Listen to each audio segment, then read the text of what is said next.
dans un nouveau carnet de lecture. Installez-vous bien confortablement, on est parti pour une petite demi-heure de blabla livresque.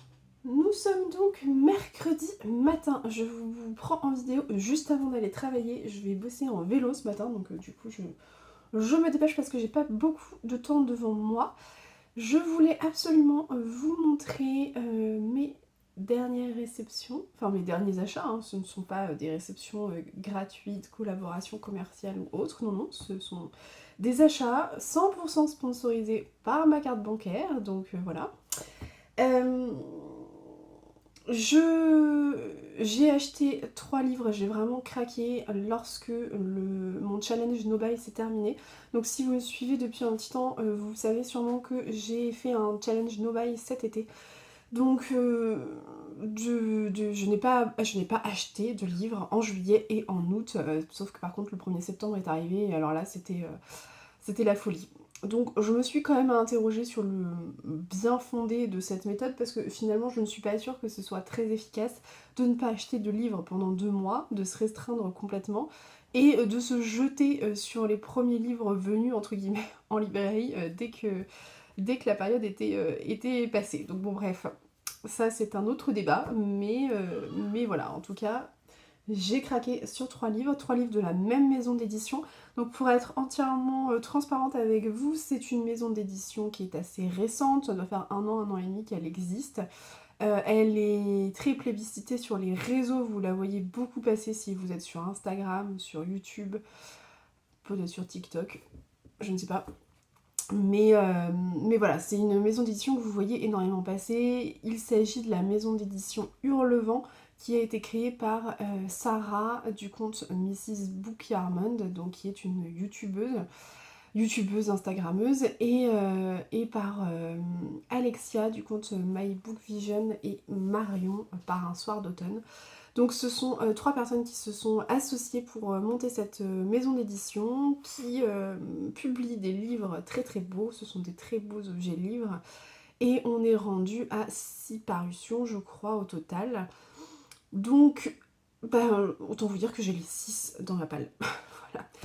Ça me tenait un peu à cœur de soutenir cette maison d'édition parce que voilà, c'est une toute nouvelle entreprise, elle se lance, c'est jamais facile de se lancer comme ça pour une entreprise quelconque, hein. Et alors là, en sachant qu'avec avec les difficultés actuelles, l'inflation, le prix des matières premières, du papier et compagnie, j'imagine que c'est encore moins facile.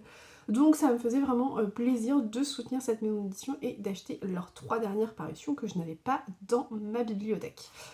Pour vous expliquer aussi pourquoi je les ai achetés un peu les yeux fermés, c'est parce que j'ai lu l'année dernière La Duchesse de Buckingham, qui est l'une des parutions de cette maison d'édition. La Duchesse de Buckingham est écrit par Shannon Malka et ça avait été un très très beau roman. On n'était pas sur un coup de cœur, mais franchement on n'en était pas loin. Le petit truc qui m'avait dérangé dans ce livre-là, c'était la fin que j'avais trouvée peut-être un peu trop rapide à mon goût. Mais sinon, honnêtement, ça avait été un très très beau moment de lecture. On était à mi-chemin entre les chroniques de Bridgerton et Oliver Twist. Et le mélange des deux était franchement détonnant. Voilà. Donc si vous avez envie d'une lecture qui se passe pendant l'époque victorienne, quelque chose de très bien ficelé, de très bien documenté d'un point de vue historique, vous pouvez vous laisser porter par la duchesse de Buckingham parce que vraiment c'était parfaitement dosé et parfaitement bien écrit. Donc allons-y, on va faire ça assez rapidement quand même, mais je vais au moins prendre le temps de vous lire les 4e de couve. Je vous les présente dans l'ordre de parution. Le premier que j'ai acheté, c'est donc Les Fêlures de Wakefield Manor, donc de S.A. Yarmond, qui n'est autre que le 3e roman de Sarah, hein, Mrs. Book Yarmond. Elle a déjà écrit Amour, gluten et sororité, elle a ensuite écrit Le cœur singulier de Millie Davis, et celui-ci c'est le 3e livre. On est sur des one-shots, hein, ce n'est absolument pas une saga. Et Les Fêlures de Wakefield Manor me tentaient beaucoup puisque ça se passe en Angleterre dans les années 1900. Donc autant vous dire que la période m'intéresse pas mal. Je vous lis la 4e de couve. 1910, Angleterre, Honoria Belfort, jeune veuve de 27 ans, accepte un poste de préceptrice à Wakefield Manor dans les paisibles Cotswolds. Entre les murs du manoir, les mystères se dessinent et les bouches se condamnent au silence, et tandis que les cœurs s'embrasent, la tragédie se profile. Voilà, donc celui-ci déjà me tente pas mal. Je vais voir quand est-ce que je vais le lire, mais franchement, on est sur un objet livre encore superbe, hein, comme vous pouvez le voir. Mais voilà, troisième roman de Sarah. Aïe, pardon. Ensuite, j'ai craqué pour la parution qui est parue au tout début de l'été, qui est donc le roman de Juliette Galliani, Nuit d'orage à Haute-Rive. Cette fois-ci, on est plutôt en France dans les années 1950. Je vous lis également la quatrième de couve. Été 1954, Lyon. Comme chaque année, l'illustre famille des Bellamy se retrouve dans la demeure des Hautes-Rives. Pendant 2 mois, la villa devient le théâtre des réceptions les plus grandioses de la région. Mais derrière les regards affables et les coupes de champagne, les sourires transpirent de rancœur. Et bientôt, les tensions entre les générations enflent au même rythme que la température, jusqu'à l'éclatement le plus funeste. Voilà, et il y a quand même indiqué à Haute-Rive, la royauté ne porte pas de couronne. Donc encore un livre très très beau en termes d'objet livre, hein. Je vais essayer de vous le montrer un peu plus. Donc là vous voyez on est sur du hardback, hein. Et franchement c'est très très beau. On rentre dans la bibliothèque, regardez-moi ça, c'est hyper beau franchement. Et c'est comment ça va tout tomber là. Le dernier que j'ai acheté, c'est le livre qui est paru hier tout simplement. Donc c'est le petit dernier de la collection. Il s'agit du livre de Mélissa Restou, Les éclats de la fratrie au pic. Là, on est plutôt sur un roman dans les tons verts. Je ne sais pas si vous voyez bien avec la lumière. Voilà. Voilà. Je vous lis la quatrième de couverture. 1897, Paris, île de la Jatte. Marie et Charles Opic se préparent à accueillir leur 3e enfant. L'allégresse régit le quotidien de cette famille que rien ne saurait séparer. 1915, Marie Opic n'est plus et a emporté avec elle tout espoir d'avenir radieux. Dans un pays en proie à la guerre, la fratrie se disperse et les destinées se troublent. Alors que les chemins individuels se dessinent, Maximilien, Madeleine et Marceau parviendront-ils à renouer les liens brisés et à retrouver leur félicité d'antan? Voilà, donc celui-ci est un petit peu plus court que les autres, il fait à peine 400 pages et c'est quand même écrit assez gros. Donc voilà, les autres sont un petit peu plus costauds quand même, hein. Voilà pour ce qui est de mes achats récents. Je vous parlerai de mes lectures en cours un peu plus tard parce que là pour le coup je suis vraiment juste au niveau temps et au niveau timing, donc j'aimerais vous reparler de tout ça. J'ai fait un peu n'importe quoi dans mes lectures, j'ai commencé un service de presse pour Net Galet que j'ai un peu mis en pause et j'ai commencé une autre lecture qui n'était pas forcément prévue et je l'ai dévoré, donc j'aimerais vous en reparler parce que ça a été une très très belle découverte, je m'y attendais pas forcément en plus. J'avais commencé le roman avec beaucoup d'appréhension et finalement toutes les appréhensions se sont envolées, donc parfait. Je vous reprends plus tard.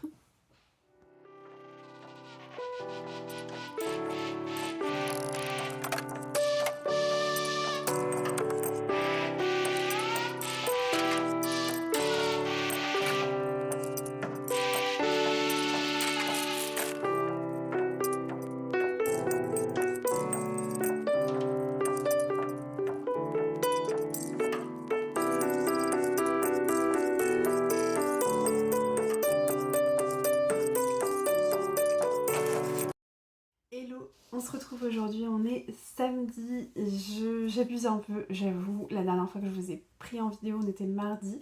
Je vais donc continuer ce carnet de lecture sur 2 semaines pour que vous ayez quand même un petit peu de contenu.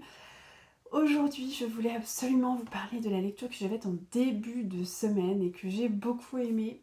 Je vous l'ai montré dans le plan vidéo juste avant, il s'agit de ce roman, le roman de S.A. Yarmond, donc Sarah, Mrs. Book Yarmond sur les réseaux, Le cœur singulier de Millie Davis, publié chez Hurlevent. Et voilà, donc du coup je vous ai parlé en début de semaine de ce beau craquage que j'ai fait pour la maison Hurlevent. Et bien écoutez, on continue dans cette lancée là et je vais vous parler un petit peu de cette jolie briquette. J'ai attendu très longtemps, trop longtemps pour être honnête, avant de sortir Le cœur singulier de Millie Davis de ma palle. Pourquoi j'ai attendu autant de temps? Eh bien tout simplement, enfin pour plusieurs raisons, hein, qui sont assez simples, mais il y a quand même plusieurs raisons, il y en a 3 au total. La première, c'est la taille du livre. Alors vous allez me dire: «Les pavés ne me font pas forcément peur». Oui, c'est vrai que ça ne me fait pas forcément peur, mais là on est quand même sur un roman qui fait, 740 pages, on est sur, vous avez vu quand même, l'objet livre qui est quand même monstrueusement imposant et je sais pas pourquoi ça me rebutait un peu. La deuxième raison, c'est que j'ai lu des avis élogieux sur ce roman et du coup, j'en attendais énormément et j'avais vraiment peur d'être déçue. Donc ça me rebutait également. Et la troisième raison, c'est que c'est un livre qui a un petit côté dark academia et un petit côté young adulte. Et ce ne sont pas les styles de romans que j'affectionne le plus. C'est pas que j'en suis complètement allergique, hein, loin de là, mais ce ne sont pas les livres vers lesquels je vais me diriger en priorité quand je vais être dans une librairie. Donc clairement, ça faisait aussi partie des raisons pour lesquelles je ne me suis pas ruée sur le roman quand je l'ai lu, même si j'étais extrêmement curieuse de découvrir l'univers de Millie Davis.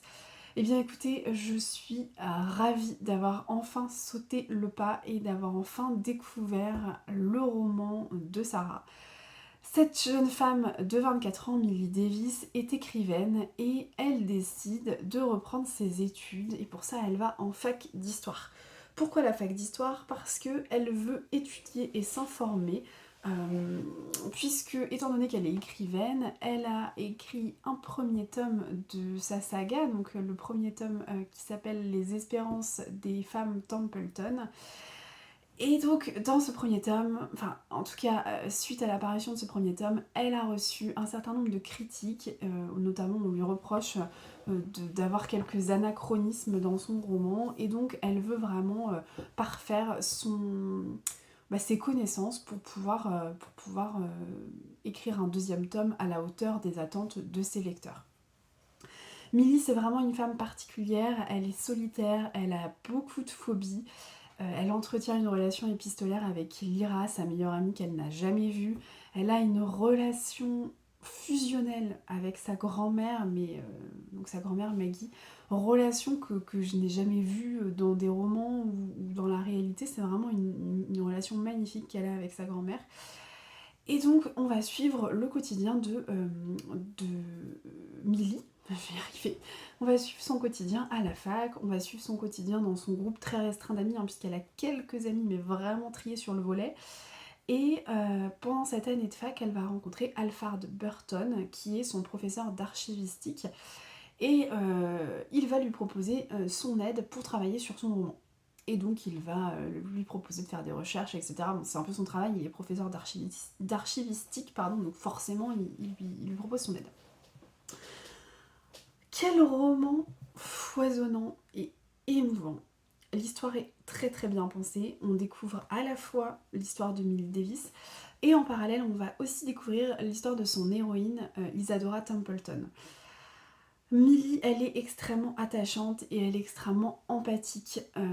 Ses défauts et ses phobies la rendent profondément humaine et on peut facilement s'identifier à elle. Alors, moi personnellement, ma personnalité, elle est à l'opposé total de celle de Millie, clairement. Hein. On n'a pas du tout les mêmes caractères, pas du tout la même personnalité. Mais du coup, c'est pas mal parce que ça m'a permis d'en savoir un petit peu plus sur ses sentiments, sur sa façon de penser, sa façon de voir les choses.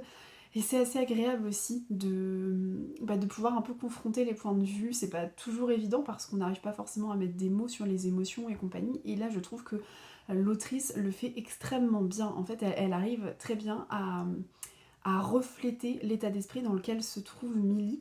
Et c'est très pratique et très facile de comprendre sa personnalité à travers les mots de l'autrice. Et franchement, ça, c'est incroyable. J'ai été bluffée par ce talent-là parce que très bien. D'ailleurs, j'en profite également pour vous dire que j'ai beaucoup apprécié la plume de l'autrice. J'attendais rien en fait de la plume de l'autrice parce que je ne connaissais pas, je n'ai pas lu son premier roman Amour, gluten et sororité. Du coup, je ne savais pas du tout à quoi m'attendre et je l'ai trouvée extrêmement belle, très poétique, très travaillée et ça colle parfaitement en fait avec la personnalité de Millie Davis. Donc c'était juste très bien dosé, vraiment une très jolie plume qui va vraiment très bien avec l'univers. Les autres personnages qui gravitent autour de Millie Davis sont terriblement singuliers et ils vont apporter tantôt une touche d'humour, tantôt une touche d'émotion et c'est vraiment appréciable. Franchement, certains personnages sont incroyables. Ce qui m'a un petit peu dérangé par contre, c'est qu'ils sont très nombreux, notamment tout ce qui va être frères et sœurs et amis, aussi bien de Millie ou de Alfred Burton. Et en fait, il y en a tellement que parfois je me suis un peu mélangé les pinceaux. Alors, ça ne m'a pas dérangé plus que ça, dans le sens où chacun apporte énormément au roman. Donc je trouve que ce serait vraiment dommage de se passer de ces personnages. Mais c'est vrai qu'à un moment, il y en avait tellement que c'était compliqué à suivre. En vrai, je pense qu'on aurait pu diviser le nombre par deux. Ça aurait été pas plus mal. Voilà. Les côtés Dark Academia et Young Adult sont effectivement bien présents, mais j'ai trouvé que c'est ce qui rajoutait du charme au roman. Pour le coup, ça m'a vraiment pas dérangé ce côté Young Adult, même si habituellement en tout cas c'est vraiment pas mon style, mais là franchement ça ne m'a pas dérangé. J'ai trouvé que c'était relativement bien fait. Il y a toute une partie du roman qui se passe en Écosse, et alors franchement là j'ai été également bluffée parce que l'autrice décrit énormément les paysages écossais et pour y être allée, j'ai eu l'impression de retrouver le pays incroyable qu'est l'Écosse. Et ça, franchement, c'était la cerise sur le gâteau, on va dire. Voilà. Le roman en lui-même est déjà très bien, mais alors cette petite partie écossaise, c'était juste ce qu'il fallait pour rendre ma lecture parfaite. Donc très très bien. Vous l'aurez compris, Le cœur singulier de Millie Davis, c'est un roman qui déborde d'émotions, qui nous fait passer du rire aux larmes. Et c'est un roman qui nous fait voyager, donc je n'ai qu'un conseil, c'est de vous laisser embarquer dans cet univers unique. Surtout si vous appréciez l'ambiance Dark Academia et le style un peu young adulte, honnêtement, ce roman devrait vous plaire. Le cœur singulier de Millie Davis était donc ma lecture du début de semaine que j'ai dévoré quand même. Ça c'est vrai que je ne vous l'ai pas dit mais je peux vous le dire maintenant. Ça faisait très longtemps que ça ne m'était pas arrivé, je pense depuis la naissance de mon fils, mais c'est un roman qui m'a vraiment tenue éveillée puisque il y a une des soirées où je l'ai lu, où j'ai lu jusqu'à 3h du matin. J'avais donc 4 heures de sommeil. Le lendemain matin c'était un peu dur. Ça faisait très longtemps que ça ne m'était pas arrivé puisque si vous êtes maman ou jeune maman vous le comprendrez sûrement aisément, mais le sommeil est quelque chose de très précieux. Donc ça faisait bien longtemps que ça ne m'était pas arrivé. Mais honnêtement, je n'arrivais pas à lâcher l'univers de Millie Davis et du coup, bah voilà, je me suis complètement laissée embarquer. Je l'ai lu en 2 jours malgré le fait que ce soit une brique. Donc très très bonne lecture en ce début de semaine. J'ai donc enchaîné avec un autre roman pour lequel j'ai lu des avis plus qu'élogieux à droite et à gauche. Je me suis dit, allez, on y va, c'est la semaine. J'ai lu un livre que vous allez me dire, mais tu ne l'as encore pas lu. Oui, oui, je ne l'ai pas lu encore. J'ai commencé Changer l'eau des fleurs de Valérie Perrin. Je le lis en lecture commune avec Nathalie du compte Natty Scarlett. Bon, je vous la présente plus parce que c'est un peu mon binôme de lecture commune en règle générale. Donc voilà, du coup on a décidé de se lancer dans cette lecture-là. J'en suis à la page 288. Je ne vais pas vous en dire plus pour l'instant, j'attends d'avancer un peu dans l'histoire. Pour le moment, je trouve que c'est une bonne lecture, mais je trouve que c'est une lecture assez plombante, assez dure à lire en fait. Donc je ne m'engage pas pour l'instant, je ne préfère pas continuer à vous en parler. Je vous dis juste que je suis en train de le lire et je vous donnerai plutôt mon avis final. Je vais laisser le temps je vais me laisser le temps en fait de me faire un avis vraiment construit sur ce livre-là avant de vous en parler.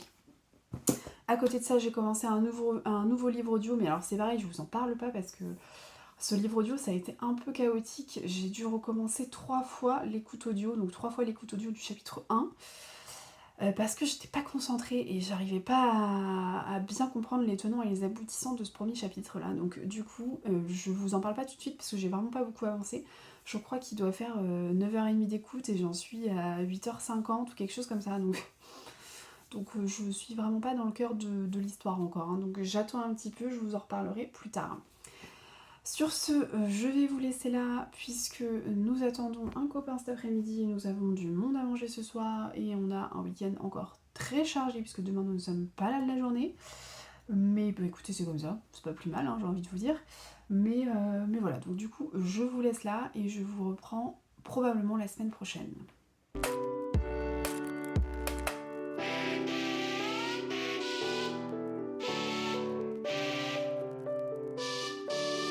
Hello, je vous retrouve, on est mardi midi. Mardi midi, je prends un café rapidement et je vais au sport.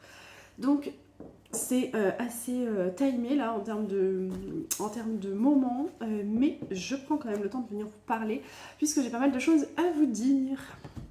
Donc, première chose que je voulais vous dire ce matin, j'ai 2 livres qui ont rejoint ma palle, 2 romans. 2 romans qu'on va plutôt catégoriser dans le style roman contemporain, entre guillemets feel good, mais c'est des gros guillemets parce qu'on est vraiment plus sur de la littérature contemporaine que sur du feel good, je pense. Le premier roman, c'est un cadeau de nos copains Mélanie et puis Mathieu qui sont venus samedi à la maison et ils ont eu une super idée. C'est-à-dire qu'au lieu de m'offrir des fleurs, eh bien, ils m'ont offert un livre. Donc voilà, il n'y avait bien évidemment aucune obligation, mais j'ai trouvé que c'était trop cool. Et donc ils m'ont offert Les Dominos de la vie de Laure Manel. J'aime beaucoup Laure Manel, j'avais écouté en livre audio Le Craquant de la Nougatine, que j'avais bien aimé, qui était une belle histoire d'amour entre Romain et Alba, je crois, si je me souviens des noms des personnages. Et c'était assez surprenant comme lecture. Alors il y avait quelques éléments qui m'avaient un petit peu chagrinée, ce qui fait que ça n'avait pas été un coup de cœur, mais vraiment ça restait une belle découverte et j'avais beaucoup aimé la plume de Laure Manel.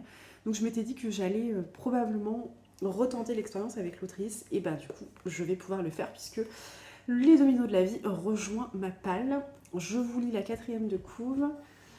Amélie, architecte d'intérieur mariée à son amour de lycée et maman d'un petit garçon, vient de surmonter une épreuve médicale. Elle est guérie. Passé le soulagement et la joie, arrive le temps des questionnements.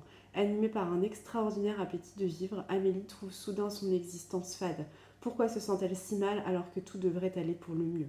Décidée à embrasser pleinement cette deuxième vie et à ne plus laisser la peur et les doutes la gouverner, la jeune femme part en quête d'elle-même, de petits en grands changements, accédera-t-elle au bonheur auquel elle inspire? Franchement, ça me tente bien. Et donc effectivement, je vois donc de nombreux succès. Donc il y a effectivement La délicatesse du homard, L'ivresse des libellules, Le craquant de la nougatine. Donc il y a quand même pas mal de romans de Laure Manel que je ne connais pas. Et il y en a pas mal que j'ai envie de découvrir. Et celui-ci en fait partie. Alors je crois que ça doit être son dernier ou son avant-dernier. C'est celui qui est paru en poche, donc au livre de poche, il n'y a pas si longtemps que ça. Mais je crois qu'il est sorti en grand format l'année dernière. Voilà. Et deuxième livre qui a rejoint ma palle, c'est ma maman qui me l'a prêté. Et là pour le coup c'est un auteur que je ne connais pas du tout, mais j'en ai pas mal entendu parler, donc ça m'intrigue depuis quelques temps. Je me dis tiens, et quand j'ai vu qu'elle l'avait lu et elle m'a proposé de me le prêter, je me suis dit pourquoi pas. J'espère juste qu'elle n'attend pas trop. Enfin, qu'elle n'attendra pas trop pour le récupérer. Maman, si tu passes par là, mais à coup pas si je le garde encore 6 mois. Hein. Du coup, c'est un roman de Bruno Combes. Je ne cours plus qu'après mes rêves. Alors je ne sais pas si vous connaissez l'auteur, dites-moi dans les commentaires, parce que moi franchement je ne connais absolument pas sa plume, j'en ai entendu parler. Je trouve que les couvertures sont très sympas, j'aime beaucoup. Et c'est un peu le même genre hein, de couverture à chaque fois. Alors là j'ai vu ici, vous avez à la fin là un petit récap des livres qu'il a déjà publiés. Donc il y a Seulement si tu en as envie, ce que je n'oserais jamais te dire, parce que c'était toi, La part des anges, Un souffle sur la main, 60 secondes de bonheur. Voilà. Et donc là, moi, Je ne cours plus qu'après mes rêves. Je vous lis la 4e de couverture. À 18 ans, Louane rêve de prendre le large, mais lorsqu'elle échoue au bac, ses espoirs s'envolent jusqu'au jour où. Lorraine, 39 ans, mène une carrière brillante. Elle cherche le bonheur et prend la fuite dès qu'il s'approche. Jusqu'au jour où Louise, à la retraite, se retrouve veuve et seule pour la première fois de sa vie. Elle se dit que l'avenir n'a plus de cadeaux à lui faire jusqu'au jour où... Trois femmes, trois générations, un point commun, elles ne veulent plus renoncer à leurs rêves et l'aventure qu'elles s'apprêtent à partager va les changer à jamais. Bon, bah autant vous dire que la quatrième de couve, elle me tente beaucoup. Je me dis, c'est des destins de femmes, ça peut vraiment me plaire, donc pourquoi pas. Mais encore une fois, je suis preneuse de vos retours. Dites-moi si vous aimez cet auteur, qu'est-ce que vous me recommandez de lire, est-ce que vous avez apprécié celui-ci. Voilà, je suis ouverte à tout ce que vous allez me dire en commentaire. Sinon, côté lecture, j'en suis où? Eh bien écoutez, j'ai bien avancé, presque terminé la lecture commune que j'ai entamée avec Nathalie, dont je vous avais parlé rapidement dans le plan vidéo précédent. Donc, avec Nathalie, cette fois-ci, nous avons pris le parti de lire Changer l'eau des fleurs de Valérie Perrin. Alors, Valérie Perrin, j'en ai beaucoup entendu parler. J'ai beaucoup entendu parler de ce roman-là. J'ai également beaucoup entendu parler de son roman Les Oubliés du Dimanche. Et j'ai également beaucoup entendu parler de son roman 3, qui doit être le dernier qu'elle a publié, je crois. Je n'ai lu aucun de ces trois romans, donc celui-ci est le premier. Je sais même pas d'ailleurs, elle en a peut-être écrit d'autres. Moi je vois que ces trois-là, mais je pense que c'est les trois qui ont connu en tout cas le plus de succès. Après peut-être qu'il y en a d'autres, auquel cas si c'est le cas, hein, n'hésitez pas à me corriger en commentaire. Mais en tout cas, j'en ai beaucoup entendu parler. Alors la personne qui m'en a le plus parlé et qui m'en a le mieux parlé, je pense que c'est ma tante, puisque ma tante m'a beaucoup parlé des Oubliés du Dimanche surtout. Elle a beaucoup apprécié celui-ci. Alors je crois qu'elle a aussi beaucoup aimé celui-là, mais je pense que sa préférence va aux Oubliés du Dimanche. Et donc effectivement, je me souviens lui avoir dit « Ok, très bien, je commencerai donc par changer l'eau des fleurs pour terminer par celui que tu as préféré. Comme ça, ça me permettra de voir. En toute honnêteté, je pense que j'ai bien fait de commencer par celui-ci. Pourquoi je vous dis ça? Eh bien parce que on n'est pas sur un coup de cœur, loin de là. On est sur une lecture assez mitigée, malheureusement. C'est dommage parce que vraiment, j'aurais adoré avoir un coup de cœur pour ce livre. J'ai lu tellement d'avis élogieux que je voulais l'aimer et je voulais avoir un coup de cœur magistral pour ce livre-là. Malheureusement, on n'en est pas là. Dans ce roman, on fait la connaissance de Violette Toussaint, qui est garde-cimetière dans une petite ville de Bourgogne, dans une ville qui s'appelle Brancion-en-Chalon. Et c'est le quotidien de Violette que l'on va suivre sur ces 600 pages, parce qu'on est 660 pages exactement, on est sur une belle brique. Et du coup, c'est son quotidien, donc on va la suivre dans ses relations avec ses amis de tous les jours. Donc Violette, elle est un peu, elle est seule, hein. Elle accueille les gens qui sont endeuillés, elle ouvre les portes du cimetière, elle ferme les portes du cimetière. Elle est là, mais elle est présente, mais c'est une présence très discrète, hein, puisqu'elle se fait toute petite quand les gens viennent se recueillir sur les tombes des personnes qu'ils aiment, ou pas d'ailleurs, des fois c'est... Voilà. Et du coup, c'est son quotidien, ses relations avec les trois fossoyeurs de la ville, ses relations avec le prêtre, donc, qui vient très souvent pour officier, hein, pour les enterrements, je vais y arriver. Et voilà, et donc on suit un peu tout son quotidien, toute sa vie, et de fil en aiguille, Valérie Perrin, elle va nous expliquer pourquoi est-ce que Violette est garde-cimetière, qu'est-ce qui lui est arrivé dans la vie, et qu'est-ce qui fait que c'est devenu la femme que l'on connaît dans ce roman. Bon, j'ai presque fini, il me reste 60 pages. Je voulais vraiment le finir, ça me tenait vraiment à cœur de le finir, je n'ai pas voulu l'abandonner, mais je me suis posé plusieurs fois la question. Alors, je ne vais pas vous faire un tableau tout noir du livre parce qu'on n'est pas sur un abandon, on n'est pas sur un livre que j'ai détesté, loin de là, hein, faut pas exagérer. On est sur un roman qui a beaucoup de qualité, la plume est très belle, quoique parfois un peu brute, hein, quand même, mais on sent qu'il y a quelque chose dans cette plume. J'ai trouvé qu'il y avait... Oui, il y avait un petit quelque chose, je ne pourrais pas vous dire quoi, mais c'est une plume intéressante en tout cas, c'est sûr. L'histoire est particulière, mais le personnage de Violette est un personnage très attachant. Je pense que pour moi, c'est la qualité principale de ce roman. Le personnage principal, Violette Toussaint, est quelqu'un de très émouvant. C'est quelqu'un qu'on a envie d'avoir dans notre entourage, quelqu'un qu'on a envie de prendre dans ses bras, quelqu'un qu'on a envie de consoler. C'est une femme qui a vécu des choses effroyables et qui malgré tout se relève et avance comme elle peut. Et elle trouve notamment du réconfort dans son jardin, dans des petites choses assez banales de la vie, mais elle y trouve énormément de réconfort et elle avance de cette façon. Donc vraiment, Violette Toussaint, c'est pour moi le point positif du livre. L'histoire est relativement bien pensée, mais la construction narrative est particulière. On fait beaucoup d'allers-retours dans le passé, sauf que on ne le sait pas forcément. Enfin, c'est pas forcément très bien indiqué au début des chapitres, et donc on le découvre, on le devine. Mais parfois, c'est un peu dur à suivre. Je vous avoue que d'un chapitre sur l'autre, ça change en fait de temporalité, et pas forcément la même temporalité à chaque fois. Et du coup, j'ai mis un certain temps avant de m'y retrouver. C'est pas infaisable, hein, ça se fait, mais c'est vrai que moi, il m'a fallu bien 100-150 pages pour me faire à cette construction narrative qui est très particulière. Et ce qui m'a le plus chagriné dans cette lecture, c'est l'ambiance.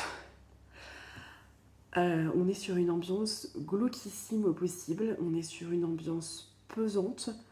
Et je crois que c'est la première chose que j'ai dit à Nathalie quand on a commencé à échanger sur le livre. Je lui ai dit c'est bien fait et Violette Toussaint est attachante, mais mon Dieu, qu'est-ce que c'est plombant. Et c'est vraiment le cas. Je m'attendais pas à ça. En fait, je savais bien évidemment que l'histoire parlait d'une garde cimetière, donc je me doutais bien que ça allait pas être hyper joyeux, mais je pensais que l'autrice prendrait le parti d'aborder la mort sous un côté un peu plus léger, ce qui n'est absolument pas le cas. Sachez-le en commençant ce roman. En l'espace de 200 pages, vous avez assisté à 8 enterrements différents. Hein. Bon, je grossis un peu le trait, mais c'est ça. Et on est sur quelque chose qui est glauque, on est sur quelque chose de déprimant, vraiment. Les personnages ont des vies ratées, ont des vies cabossées, ont des vies effroyablement tristes, et franchement, il n'y a aucune once d'espoir dans ce roman. C'est ce qu'on disait avec Nathalie, hein, alors pour le coup, on partage complètement le même avis dessus, donc voilà. On a souvent les mêmes avis, mais là c'est vrai que celui-ci, on a été unanimes toutes les deux. Donc, on est vraiment sur quelque chose de déprimant. Enfin, il n'y a rien. On a lu des avis, parce que pour le coup, on s'est toutes les deux renseignées, on a regardé, on s'est dit, mais c'est pas possible, on est en train de passer à côté de quelque chose. On a lu les différents avis qu'on a vus. Il y a certaines personnes qui parlent de romans lumineux. Ah ben non, moi, c'est absolument pas le terme que j'aurais employé pour vous parler de ce roman. C'est pas du tout lumineux pour moi. Alors, c'est émouvant, c'est triste, c'est... Encore une fois, le personnage de Violette est attachant, mais c'est loin d'être lumineux. Enfin, c'est pas lumineux du tout. Il n'y a pas d'espoir là-dedans. Il n'y a rien. Enfin, c'est triste, vraiment. Donc alors, peut-être que les 60 dernières pages vont relever un peu le niveau en termes de messages d'espoir, mais là, pour l'instant, on n'en est pas du tout là. Donc, je sais pas quoi vous dire, parce qu'en fait, cette ambiance déprimante, elle a pris le pas sur tout. Et vraiment, le soir, j'avais pas envie, quoi. J'avais pas envie de me remettre dans cette lecture. Je me disais, mais non, mais enfin, j'ai pas envie de lire un truc qui parle d'enterrement, qui parle de mort, qui parle de... Voilà, j'ai pas envie de lire ça. Alors, est-ce que c'était la période? Peut-être, je sais pas. Mais pourtant, on arrive plutôt dans la période de l'automne, où moi, j'ai l'habitude de lire plutôt des romans... comment on appelle ça? Gothiques, je vais y arriver. Des romans gothiques, des romans classiques, des thrillers. Donc, ça me dérange pas forcément d'aborder des livres sur les thématiques de la mort, loin de là. Mais alors je pense que j'étais pas prête pour celui-ci, vraiment. Donc bon, avis très mitigé pour moi, ça n'empêche que je nuance le propos. Si vous avez envie de le lire, faites-vous votre propre avis, comme d'habitude, hein, de toute façon, je vous dirai toujours de vous faire votre propre opinion, parce que c'est important. Lisez-le si vous avez envie de le lire. Vous pourrez aller voir les avis, franchement, sur Babelio, sur Livre Addict, sur tous les sites de notation de livres comme ceux-là. on a des notes qui sont extrêmement élevées. Donc je pense que vraiment ce livre a trouvé son public sans aucun souci. Et je comprends pourquoi il a trouvé son public, parce que, comme je vous disais, on a de l'émotion, on a une construction narrative particulière, mais qui peut plaire sans aucun souci. Et on a des personnages qui sont quand même très attachants, qui sont complètement cabossés par la vie et auxquels on s'attache et qu'on n'a pas forcément envie de laisser. Donc je comprends entièrement que ce roman ait trouvé son public et qu'il y ait des avis aussi positifs et aussi élogieux. Le mien n'en fera pas partie, c'est tout. Je finis mon café, je me dépêche. Dernière petite chose que je voulais vous dire. En parallèle, j'ai entamé une autre lecture qui est une lecture commune également que je lis avec Coralie. Je vous mettrai son pseudo en bas. Je lis cette lecture commune dans le cadre d'un partenariat avec Ned Gallet et avec la maison d'édition Le Cherche-Midi. Il s'agit du premier tome d'une nouvelle saga de Cozy Mystery. Alors, vous savez, je suis pas très fan des Cozy Mystery, mais celui-ci me tentait beaucoup parce qu'on l'a beaucoup comparé à des romans d'Agatha Christie. Et pour le coup, j'aime bien Agatha Christie. Alors, c'est pas mon autrice préférée, faut pas exagérer, mais j'aime bien. Donc, je me suis dit que pourquoi pas. Et donc, c'est la saga Les Trois Dahlia. Je ne pourrais plus vous dire le nom du tome 1, c'est Retour à Aldemer House, un truc comme ça. Bon, bref, je vous mettrai la petite vignette en bas pour que ce soit plus clair. Mais voilà, je me suis lancée dans cette lecture-là hier soir. On a fait un découpage avec Coralie. Et pour le moment, écoutez, je me laisse plutôt prendre au jeu. Donc on va voir. Bon, en même temps, vu qu'en parallèle, j'ai celui-ci, bon, bah, on est moins sur quelque chose de plombant, ça c'est clair. Hein. Donc c'est pas plus mal, ça me permet d'alterner un peu les genres. Mais voilà, donc celui-ci normalement va me suivre sur toute la semaine, je pense, puisque le découpage nous emmène jusqu'à samedi.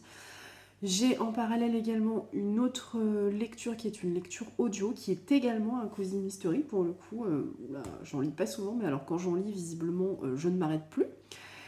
Mais je viendrai également vous en reparler. Je vous reprends un peu plus tard dans la semaine.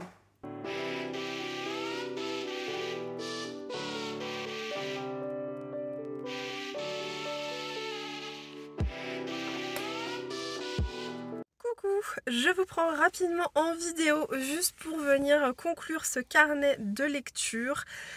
On est vendredi, j'ai avancé dans mes lectures mais pas assez pour vous en parler, et puis en plus de ça, vu qu'il y a une des lectures pour lesquelles c'est un partenariat et que le livre n'est pas encore sorti, je vais attendre le prochain carnet de lecture pour vous en parler un petit peu plus en détail.